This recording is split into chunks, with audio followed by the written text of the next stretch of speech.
तो hello and welcome दोस्तों। आज की इस वीडियो में अपन बात करने वाले हैं आपके एमडीएसयू जो आपकी महर्षि दयानंद सरस्वती विश्वविद्यालय है जो कि अजमेर में आपका, उसके लिए अपन BA part first semester first के लिए जो अपनी राजनीति विज्ञान पॉलिटिकल थ्योरी वो देखने वाले हैं। तो इसके अंदर आपका परिचय भाग है, वो अपन पूरा देखने वाले हैं। एक ही वीडियो में अपन तीनों यूनिट एक साथ लेकर चलने वाले हैं, तो आखिरी तक बने रहना। आपकी थर्ड यूनिट बहुत इंपॉर्टेंट है, उससे बहुत सारे क्वेश्चंस बनते हैं। तो अगर आपने वो वाली यूनिट नहीं देखी तो आपने पूरा चैप्टर मिस कर दिया इस समान को ना। तो चलिए शुरू करते हैं। आपको मैं अगर पीडीएफ की बात करूँ, पीडीएफ आपको टेलीग्राम में मिल ही जाती है, जिसकी लिंक मैं आपको हर बार की तरह डिस्क्रिप्शन में दे दूंगा। चलिए शुरू करते हैं। तो आपका इसमें पहला टॉपिक है राजनीतिक सिद्धांत, अर्थ, प्रकृति और क्षेत्र। तो राजनीति का अर्थ, प्रकृति और क्षेत्र अपने को अच्छे से समझना है। मैं इसको उदाहरण सहित आपको समझाने वाला हूँ। तो चलिए शुरू करते हैं। इसका अर्थ क्या है, राजनीति विज्ञान का मीनिंग क्या है। तो इसका मीनिंग राजनीतिक सिद्धांत दो शब्दों से मिलकर बना है ना। राजनीति का अर्थ सार्वजनिक जीवन के वे मामले जो समाज के शासन से जुड़े हैं, और है ना, इसे राजनीति का अर्थ सार्वजनिक जीवन के वे मामले जो समाज के शासन से जुड़े हैं। और सिद्धांत का अर्थ किसी विषय का व्यवस्थित ज्ञान। सरल शब्दों में राजनीति सिद्धांत वह विद्या है जो राजनीति के विभिन्न पहलू पहलू जैसे शक्ति, राज्य, न्याय, स्वतंत्रता आदि का वैज्ञानिक और दार्शनिक अध्ययन करता है। तो आयोग आपको इसका मीनिंग अच्छे से समझ में आ गया होगा, है ना। दो शब्दों से मिलकर बना है राजनीति और सिद्धांत। तो राजनीति सिद्धांत का सामान्य परिचय अपन को देखना था, तो इसका अर्थ अपन देख लिया। इसकी प्रकृति देखो, प्रकृति कैसी है, इसका नेचर कैसा है।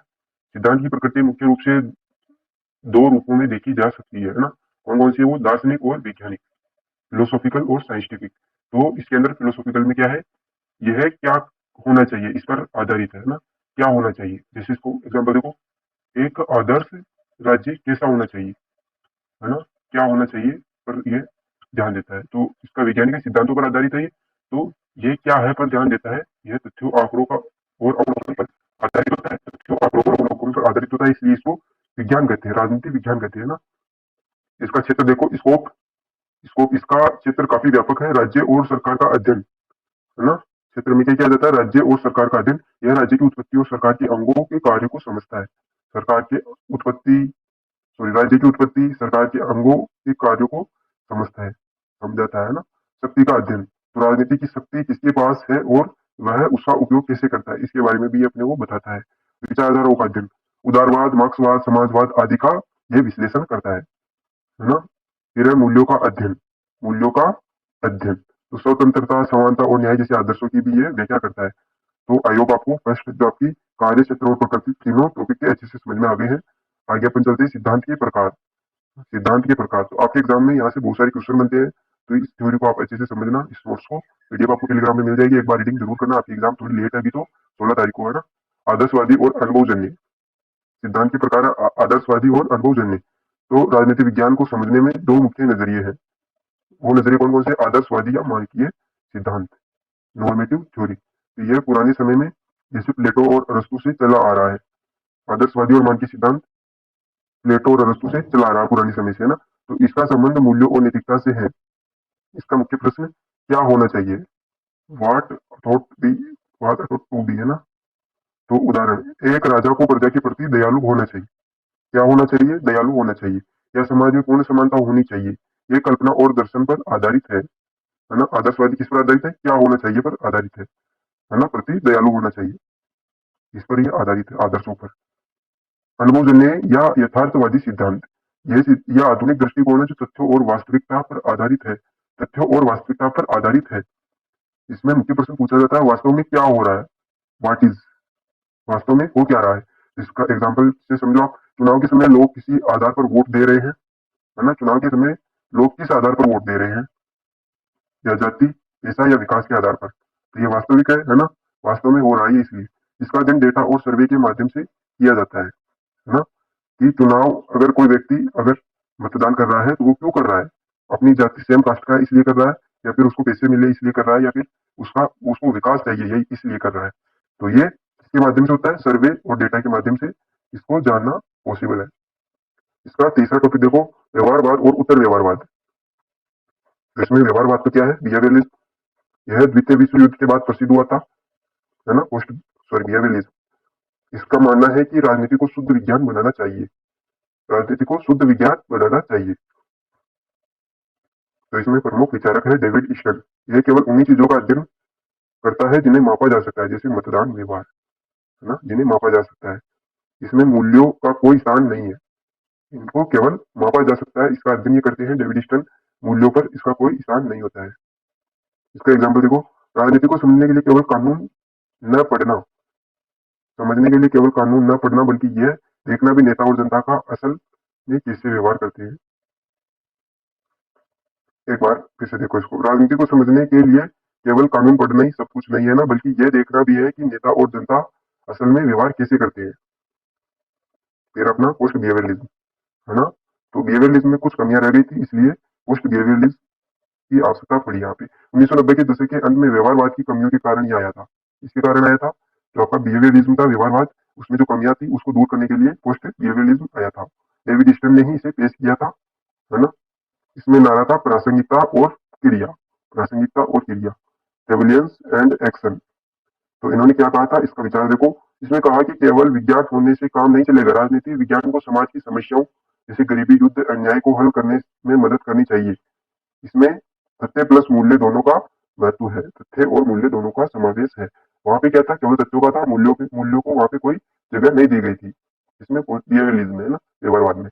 इसका चौथा टॉपिक देखो, राजनीति सिद्धांत के पतन और पुनरुत्थान पर बहस क्या क्या हुई थी। तो इसका पतन देखो, 1950 के दशक में डेविड स्टर्न और अल्फ्रेड कोबन जैसे विचारकों ने कहा कि राजनीतिक सिद्धांत मर रहा है, उसका पतन हो गया है। तो क्या हुआ था, राजनीति विज्ञान में विज्ञान का प्रभाव इतना बढ़ गया कि लोगों ने नैतिकता और आदर्शों की बात करना ही छोड़ दिया। लोग केवल डेटा इकट्ठा करने में लग गए, इसको विज्ञान बनाने में लग गए, है ना। और वो क्या रहा है, इसका कोई बात नहीं हुई है ना। राजनीति विज्ञान में विज्ञान का प्रभाव इतना बढ़ गया, विज्ञान का मतलब डेटा बेस इकट्ठा करने लग गए लोग, है ना। नैतिकता और आदर्शों को बिल्कुल भूल गए, उसकी बात करना ही छोड़ दिया था यहाँ पे। फिर देखो पुनरुत्थान, revival of political theory, revival, है ना। तो 1970 के दशक में राजनीतिक सिद्धांत का फिर से उदय हो गया था। जॉन रॉल्स की किताब थी ए थ्योरी ऑफ जस्टिस, न्याय का सिद्धांत, और किताब और अन्य विचारकों ने साबित किया कि बिना नैतिकता और मूल्यों की राजनीति को नहीं समझा जा सकता है ना। आज के समय में मानवाधिकार, पर्यावरण और लैंगिक न्याय जैसे विषयों ने सिद्धांत को फिर से जीवित कर दिया है। आज के समय में अपना पॉलिटिकल फिर से जीवित हो गया है। इसका एग्जाम्पल देखो, मान लीजिए हमें लोकतंत्र को समझना है। लोकतंत्र को समझने के लिए क्या क्या आवश्यक है, एक तो मानकीय होनी चाहिए, नॉर्मेटिव होनी चाहिए, है ना। जैसे लोकतंत्र को समानता और स्वतंत्रता का अधिकार, स्वतंत्रता पर आधारित होना चाहिए।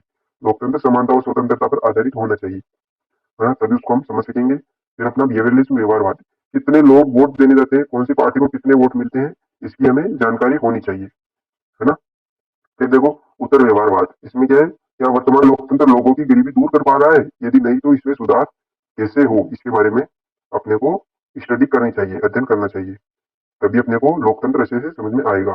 तो आपकी यूनिट 2 स्टार्ट हो गई है, ये इतनी इंपोर्टेंट नहीं है, आपकी थर्ड यूनिट बहुत इंपोर्टेंट है। तो पहले सेकंड यूनिट अपन पढ़ते हैं, फिर अपन थर्ड यूनिट में अच्छे से चलने वाले हैं। तो राजनीति विज्ञान का केंद्रीय विषय राज्य है। प्रसिद्ध विचारक है इसमें गार्नर के अनुसार, प्रसिद्ध विचारक कौन है, गार्नर। तो इनके अनुसार राजनीति विज्ञान का आरंभ और अंत राज्य के साथ होता है ना। तो अपन यहाँ पे राज्य की प्रकृति तत्व देखने वाले, राज्य के अनिवार्य तत्व। तो संगठन, किसी भी संगठन को राज्य कहलाने के लिए इसमें 4 तत्व होने आवश्यक है। तो कौन कौन से वो 4 तत्व देखो, पहला है जनसंख्या, पॉपुलेशन, निश्चित भूभाग, फिर है गवर्नमेंट, फिर है संप्रभुता। तो जनसंख्या, बिना लोगों के राज्य की कल्पना नहीं की जा सकती है ना। एक परिवार से ही राज्य बनता है, परिवार से या फिर मानो गांव से, शहर से, ऐसे संगठन मिलके ही, जनसंख्या मिलके ही राज्य बनते हैं, है ना। निश्चित भूभाग, राज्य की एक निश्चित सीमा होनी चाहिए, निश्चित सीमा होनी चाहिए। ऐसा नहीं कि कोई देश है उसी को अपन देशों के समूह को राज्य बोलने लगे, ऐसा नहीं है। तो राज्य है तो वो जनसंख्या पर आधारित होता है। फिर है सरकार, गवर्नमेंट, वह संस्था जो कानूनों को लागू करती है ना, उसका भी यहाँ पे महत्व है। फिर है संप्रभुता, यह सबसे महत्वपूर्ण तत्व है। इसका अर्थ है कि राज्य अपने आंतरिक और बाहरी निर्णय के लिए पूरी तरह स्वतंत्र है। इसका एग्जाम्पल है वो 1947 से पहले, 1947 से पहले भारत के पास जनसंख्या, भूमि और सरकार थी, लेकिन संप्रभुता नहीं थी, है ना। मतलब हम अंग्रेजों के अधीन थे, संप्रभुता नहीं थी अपने पास, अंग्रेजों के अधीन थी, इसलिए वह राज्य बिल्कुल भी नहीं था, है ना। उस समय राज्य नहीं था, क्योंकि पूरी सर्वोगेटी जो अपनी है, सर्विगिटी, वो किसके पास थी, अंग्रेजों के पास थी, इसलिए राज्य उसे अपन नहीं मान सकते, है ना, 1947 से पहले। फिर है दूसरा, शासन के प्रकार, टाइप्स ऑफ गवर्नमेंट। तो ये तो आपको पता है शासन के प्रकार कितने हैं, है ना, पता है। इसको देखो, मुख्य शासन प्रणालियां निम्नलिखित है, लोकतंत्र वर्सेस अधिनायकवाद, डेमोक्रेसी एंड डिक्टेटरशिप, है ना। ये समझ में नहीं आया कुछ, है ना। तो देखो लोकतंत्र, इसमें शक्ति जनता के साथ होती है, शासन चुनाव और कानूनों के कारण चलता है, जैसे भारत और अमेरिका के अंदर शक्ति जनता के हाथ में होती है। फिर आ जाता है अधिनायकवाद।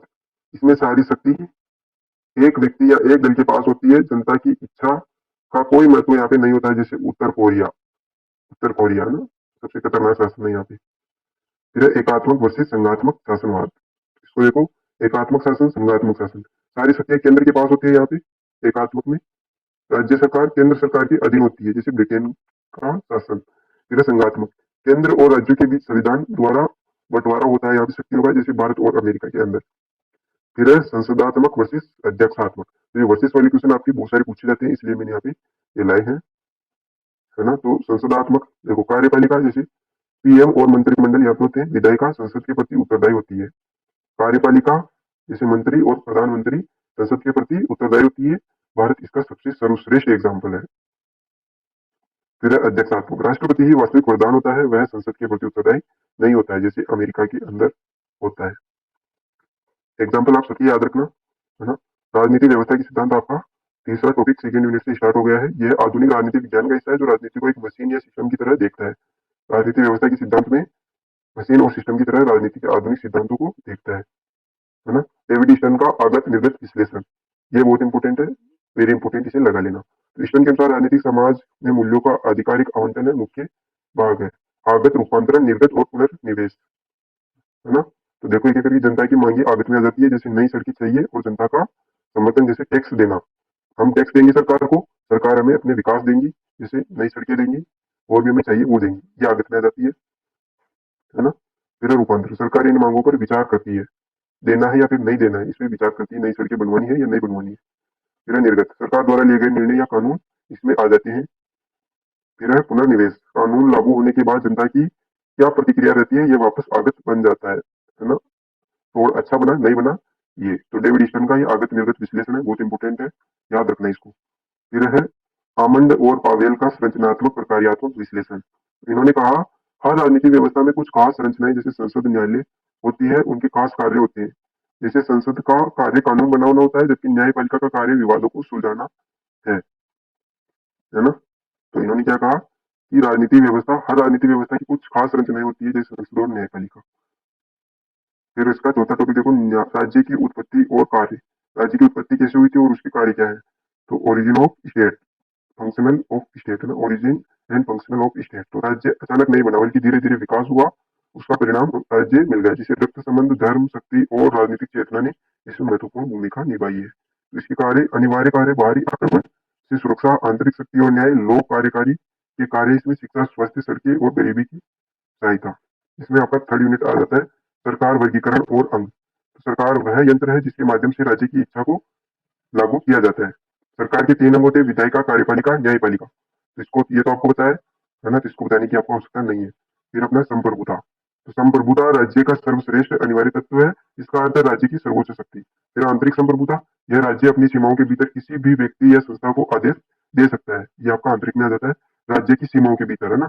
और बाहर के अंदर केंद्र सरकार होती है, राज्य किसी भी विदेशी शक्तियों के दबाव में ये अपनी विदेशी नीति तय करता है, जैसे अपने प्रधानमंत्री करते हैं वैसे। फिर इसमें आ जाता है बहुत इंपॉर्टेंट नियम, ऑस्टिन का सिद्धांत। तो जॉन ऑस्टिन के अनुसार संप्रभुता अविभाज्य है और ये किसी एक निश्चित व्यक्ति या समूह में निहित होती है। हाँ, तो याद रखना ये। फिर अपना थर्ड टॉपिक आ जाता है शक्ति, सत्ता और वेदता। तो ये भी बहुत इंपॉर्टेंट है, आप लोगों को सबको पता है ये तो। दूसरों के व्यवहार को अपनी इच्छा के अनुसार बदलने की क्षमता शक्ति कहलाती है, अक्सर बल पर आधारित हो सकती है। जैसे इसका ये एग्जाम्पल बहुत इंपॉर्टेंट है, देखो डाकू के पास शक्ति है क्योंकि उसके पास बंदूक है, बंदूक उसकी शक्ति है, तो वह हमें लूट सकता है बंदूक दिखा के, है ना। वही अगर उसको सत्ता मिल जाए, वही सरकारी नौकरी लग जाए, पुलिस बन जाए, तो वो उसकी सत्ता हो जाती है। जब इस शक्ति को कानूनी, मतलब वही डाकू अगर पुलिस बन जाता है तो उसको कानूनी और नैतिकता मिल जाती है, शक्ति को, है ना। तो वह सत्ता बन जाती है, इसे संस्थागत शक्ति भी कहते हैं। उदाहरण है, एक पुलिस अधिकारी के पास सत्ता होती है, कानून उसे आदेश देने का हक देता है ना, इसको हक मिलता है, और उसके पास शक्ति भी होती है ना, बस उसके पास कानूनी और नैतिकता मिल जाती है। फिर इसमें वेदता आ जाती है, यह जनता की वह सम्मति है जिसके आधार पर वह सरकार के आदेशों को मानती है। यदि जनता सरकार को सही मानती है तो उस सरकार के पास वेदता है ना।